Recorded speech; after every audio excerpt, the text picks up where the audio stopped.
He was 5'6", born on a small island most of Europe couldn't find on a map, and within 30 years, that map would belong to him. Napoleon Bonaparte was born in Corsica in 1769, just months after France annexed the island. He grew up an outsider, mocked at French military school for his accent and his poverty. He answered by outworking everyone. Then came the French Revolution. The old order collapsed, and chaos for an ambitious young artillery officer was opportunity. At the Siege of Toulon in 1793, the 24-year-old captain drove the British fleet from the harbor.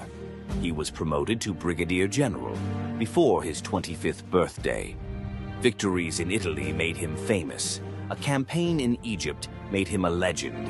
Even as his fleet burned behind him, the newspapers back home printed only glory. In 1799, he seized power in a coup. France, exhausted by a decade of revolution, barely resisted. At 30, Napoleon ruled the country. In 1804, in Notre Dame Cathedral, he crowned himself emperor, taking the crown from the Pope's hands and placing it on his own head. The message was clear. No one gave Napoleon power. He took it. On the battlefield, he was untouchable. At Austerlitz in 1805, he destroyed the combined armies of Russia and Austria in a single morning.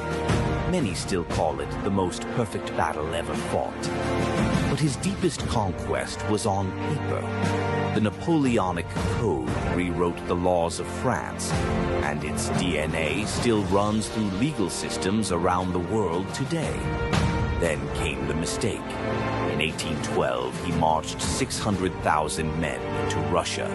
The Russians burned their own cities and let winter do the fighting. Fewer than 100,000 came back. Defeated, he was exiled to the island of Elba. It held him for less than a year. He landed in France with 1,000 men, and the army sent to arrest him joined him instead. It all ended at Waterloo in June 1815. One rainy Sunday in Belgium, against the British and Prussians, the Empire died in a single afternoon. This time they exiled him to St. Helena, a rock in the middle of the Atlantic, over 1,000 miles from anywhere. He died there in 1821 at 51, but he already knew how history would remember him. In his own estimation, his true glory was not his 40 battles. It was the code that would live forever. He was right about that, too.